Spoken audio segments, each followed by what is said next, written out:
Welcome back. And as you know, we've been working on creating a graphic novelette, a small visual story that is going to tell of our experience during this very unusual time that we're all experiencing. And many of us are exploring these ideas in different ways. But some of the common things that we all need is to have a setting and a sense of place, right? And that's why we were doing the work with linear perspective last week. And we've also started to take a look at the idea of character and how to develop what we want the people in our story to visually look like.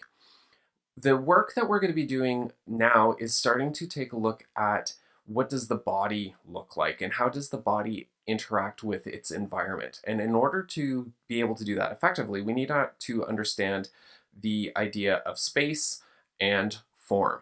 So let's take a quick look at some of these basic concepts. So here we go. The first thing that we're going to be taking a look at is this idea of two-dimensional space, right? So in art, we refer to this as flat or planar imagery, right? Where it doesn't look as though you are able to walk into the picture space.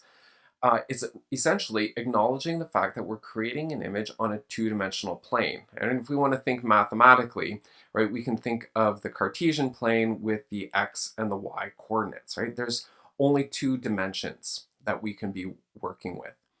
In art, we also start to take a look at this idea of positive and negative space, right? And in this illustration of a simple silhouetted tree, the black elements are the things that we are kind of drawn to, the things that we are intended to look at, right? They are the main subject, and we refer to those elements as the positive space. The negative space, in this case, the white, is what surrounds the positive space. It is the emptiness or the emptiness around the figures that we are going to be creating, right? So two-dimensional space is very flat, right? We have the thing that we're looking at and the thing that surrounds it, the positive and the negative, and we can extend this idea into three-dimensional space as well. Right, and this is going to be used more predominantly if you are taking a look at more realistic styles, for example, or sort of the Marvel approach to creating a graphic novel is that you're going to need to start thinking about three-dimensional space and how the figure that you are drawing is going to be interacting in a much more complex environment. And the key difference between two-dimensional space and three-dimensional space is the idea of depth, right? So as we can see here, with the two-dimensional plane, we have sort of our x's and y coordinates, right? And we only have those 2 points to be working with, right? And we can easily create all sorts of different shapes on a two-dimensional plane. Three-dimensional space, however, right, it involves now what is called the z-axis. And this is the axis that gives us depth, right? And as you can see here, we could have a square that can now be transformed into a cube in order to create that sense of depth. So there's that third dimension, right?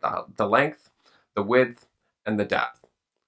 Okay, so what does this all mean when it comes to creating art? Well, style has a lot to do with it, right? So the illusionistic styles of realism, for example, they're going to be utilizing a much stronger sense of three-dimensional space. But even in a stylized approach, as we can see here with the graphic novel series A Girl Called Echo, you can still get a good sense of space by using some strategies that we're going to actually start talking about in a later lesson. But in the volume 1 example, right, the background is really, really simple, creating a two-dimensional space. So the red here is the negative space that we were talking about earlier, and the blue-black combination is the positive space. We also have that positive negative space happening in the third volume cover, right? The purple and dark purple positive space of the figure here, but as well as we do have now a much more complicated negative space because we're getting that sense of depth, right? So the space in this one has transformed from being two-dimensional to having a three-dimensional presence. right? And this is going to become really important as we move on and start to develop your graphic novel in a little bit more detail. But right now, as we're figuring out what we want our figures to look like, we're moving from just having the faces or the heads of the figures into thinking about the entire body. And that's going to be the main emphasis of the work in this week. So as you're developing the form, the bodies of your characters, we need to think about two key ideas. Okay? Number one is this idea of closed forms and open forms. Closed basically means that the limbs are all close together, and you can see that in this centered image here, right, where the arms are kind of folded um, in front of the body. The head is kind of drawn in, and the legs are in a simple standing position, fairly close together, right? So it's the whole thing is kind of compact. On the other hand, we can have an open form, and this is where we have different parts of the body extending out into space, and we start getting a much more um, interesting visual contour around the outer edge of the figure in order to create a kind of more interesting silhouette of the positive and negative space relationship. Okay, so we want to think about whether the figure that we're drawing is going to be more closed or more open in nature. All right, so if we're taking a look at this one here, this example, again, this is out of the same A Girl Called Echo graphic novel. We have a couple of figures down here, right? And overall, you need to think about whether you would consider these figures as being more open in nature or more closed, right? So take a moment, think about it. You can pause the video if you like, but I'm not going to answer that question in the video here. If you want, you can post a comment below and start a discussion in the thread for this particular activity, right? Because there's different ways that you can go about looking at the answer.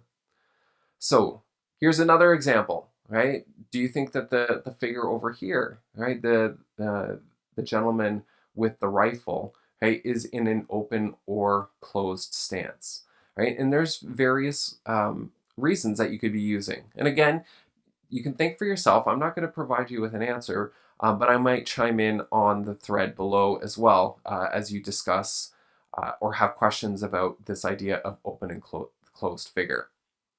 Okay. Lastly, right, we need to also think about not only how a figure occupies space, but how their posture demonstrates a sense of energy. Right? And essentially, we're going to be thinking of two forms of energy: static energy and dynamic energy. So static basically means that it's still, right? It's as if you're in rest, and there tends to be a lot more rigid or straight lines used when creating static forms or static representations.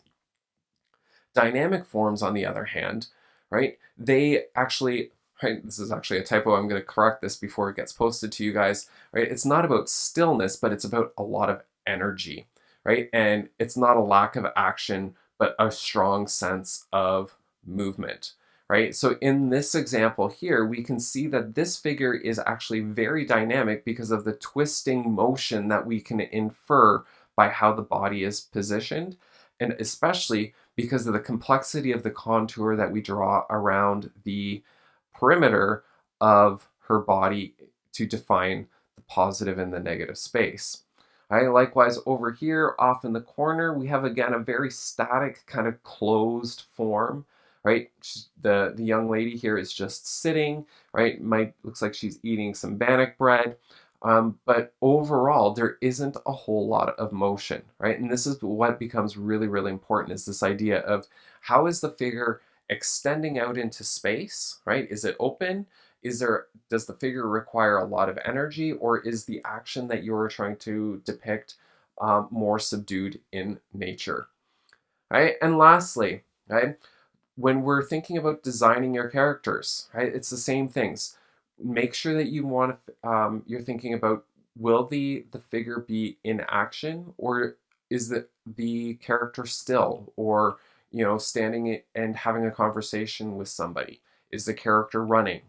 Secondly, right, how is the figure occupying the space? right? Are they trying to say that they're really important and they're stretching out their arms to draw attention to them?